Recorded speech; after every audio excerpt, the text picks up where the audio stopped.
An Inconvenient Truth, episode 26. Today is the last day I'm going to be talking about Luke 16. Today we're going over the rich man and Lazarus.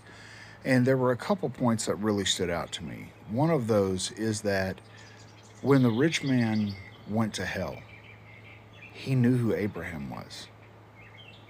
He knew who Abraham was. So it was not someone who did not know, right? It wasn't someone who couldn't have pursued Christ.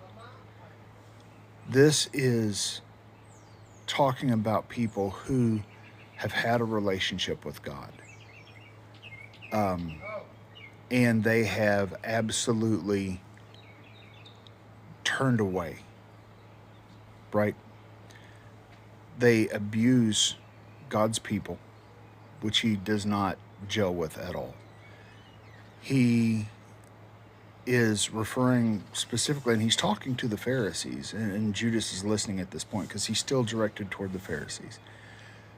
But a couple other points that really stand out to me is, one, the rich man is talking to Abraham, and he says, "Would you send Lazarus to cool my tongue?" The person that you neglected your entire life, who sat outside your gates, you wouldn't even give him the scraps for the dogs. He had to go digging in the trash. That person is the one you want to give you relief? That's depravity. That is extreme depravity.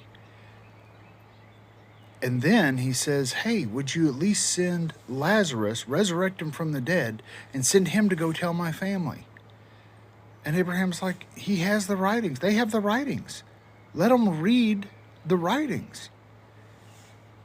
And he says, even if Lazarus came back from the dead, which I believe is referring to Jesus on this, they won't listen. What happened when Jesus rose from the dead?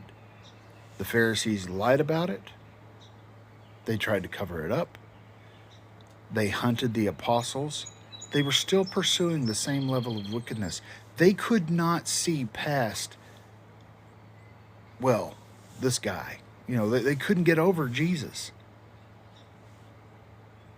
That shocks me to the core. Guys, this story is, and I could go a lot farther in this, but I won't.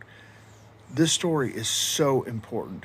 If you know God, you better keep your mind on God, and you better keep anything that exalts itself against God under your feet. You cannot exalt another God over Abba and expect for things to go well for you.